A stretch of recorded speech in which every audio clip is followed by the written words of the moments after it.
जय माता दी। जय महाकाल। मैं राजगुरु जी महाविद्या आश्रम में आप सभी का एक बार फिर स्वागत करता हूं। आज हम बात करेंगे टेलीपैथी या आकाशवाणी, या जिसे हम दूरदर्शन साधना भी कह सकते हैं।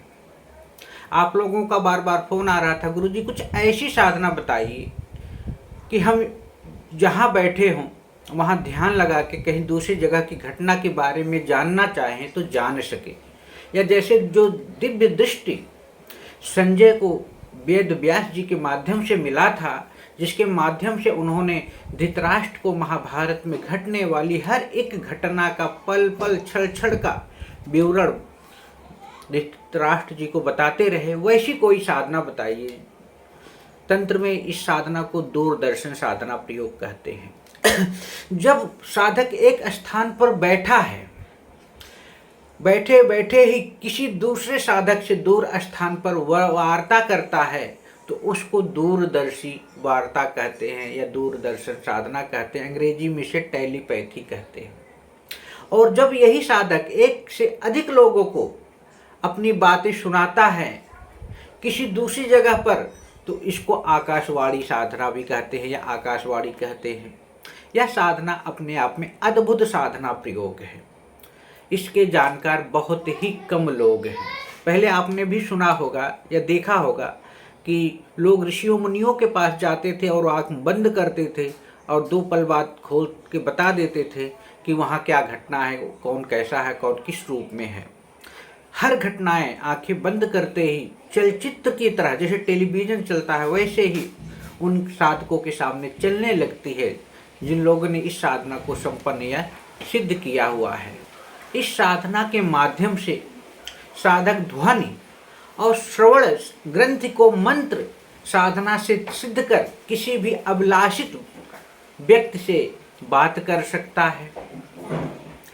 कहीं भी गए हुए इंसान से अपना संपर्क स्थापित कर सकता है। कहाँ क्या घटनाएं घट रही हैं उसको एक जगह बैठे हुए उसको देख सकता है। तो यह साधना अद्भुत साधना प्रयोग है। तो मैंने तो कह ही रखा है आप लोगों से, मेरे पास जो कुछ भी है वो सब मैं आप लोगों के लिए जितना कोशिश कर सकूँगा कोशिश करके लाता रहूँगा। तो यह साधना अद्भुत साधना प्रयोग है और बहुत कम साधकों को इसकी जानकारी है। और यह साधना 41 दिन की है, थोड़ी लंबी है। इसमें साधक को 11 माला जो मंत्र बताऊंगा बहुत छोटा मंत्र है, उस मंत्र का प्रतिदिन मंत्र का जाप करना है। मंत्र सिद्ध होने पर साधक को अलौकिक शक्ति का अनुभव अपने आप ही होने लगता है। देव शक्तियों का दर्शन अपने आप ही होने लगता है। कुछ ही समय साधना स्टार्ट करने पे देखेंगे कि सामने घटने वाली घटनाएं स्वयं ही परिलक्षित होने लगती हैं, चाहे स्वप्न के माध्यम से या छठी इंद्रियों के माध्यम से, कि क्या घटने वाला है, क्या होने वाला, क्या हो सकता है, या सामने वाले का नाम क्या है। इसे आप दिव्य दृष्टि साधना भी कह सकते हैं या काल ज्ञान साधना भी इसको आप कह सकते हैं। साधना के लिए आपके पास एक दूरदर्शन यंत्र आता है, आसपास किसी योग विद्वान से बनवा लीजिए। त्रिकालदर्शी यंत्र आता है, उसको भोजपत्र पे बनवा के प्राण प्रतिष्ठा मंत्र सिद्ध चैतन्य कर लीजिए। साधना काल में आपके पास एक पारद गुटिका सुरक्षा चक्र होना बहुत जरूरी है। मन साफ होना चाहिए। साधना के समय सुरक्षा हेतु ब्रह्मचक्र भी धारण कर सकते हैं या पारद की सुरक्षा गुटिका भी धारण कर सकते हैं। वस्त्र जो होगा लाल होगा, लाल चंदन, लाल आसन और लाल तिलक साधक को लगाना है। दिशा उत्तर की तरफ होगी। साधना से पूर्व गुरु मंत्र का जाप, पवित्रीकरण, वास्तु दोष, भूमि पूजन, देव पूजन भी करना है। कैसे करना है आप लोग करेंगे तो मैं आप लोगों को बताऊंगा इसके बारे में। मंत्र छोटा है, अद्भुत है। 11 माला का मंत्र अब आधे घंटे का।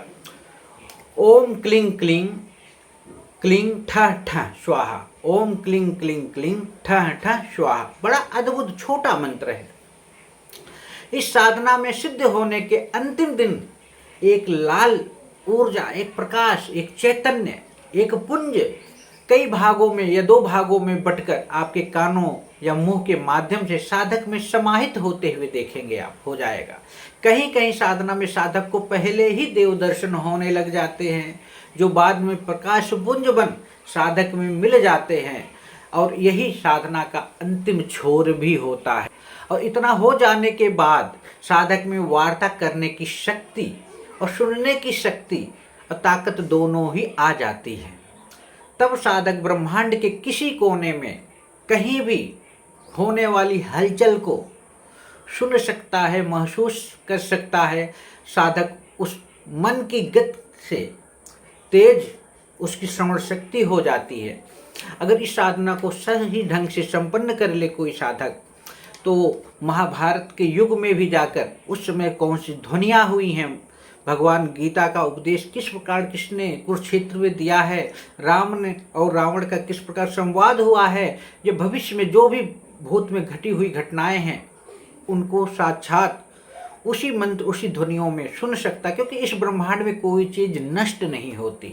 तो यह साधना काल ज्ञान साधना है, दूरदर्शन साधना है, टेलीपैथी साधना है, अद्भुत साधना है। इसको संपन्न करके आप खुद ही देखिए कि आपके जीवन की दिव्यता, चैतन्यता, ऊर्जा कितनी जागृत हो जाएगी, जिसके बारे में हम कुछ कह नहीं पाएंगे। किसी के भी बारे में कुछ भी आप बताने में सामर्थ्य हो जाएंगे। तो आप साधना संपन्न करें, आगे बढ़ें। कोई दिक्कत हो, परेशानी हो तो आप हमसे संपर्क कर सकते हैं, अपने आसपास किसी योग्य गुरु से संपर्क कर सकते हैं। याद रखिए, साधना में किसी प्रकार का डर भय नहीं लगता, मात्र लोग बेवकूफ़ बनाते हैं। वो नहीं चाहते हैं कि आप साधना में आओ। तंत्र सबके लिए है, तंत्र जीवन जीने की कला है, अपने आप को जानने का माध्यम ही तंत्र है। तंत्र में किसी प्रकार का कोई डर भय नहीं होता है, मात्र लोगों का एक भ्रम है। तो इसलिए आप साधनामय बने, आगे बढ़ें। तंत्र आपके लिए है, सबके लिए। स्वयं को जानने की क्रिया ही तंत्र है। इसीलिए तरह आप लोग हमारे महाविद्या आश्रम चैनल को लाइक करें, शेयर करें, सब्सक्राइब करें। जय माता दी, जय महाकाल।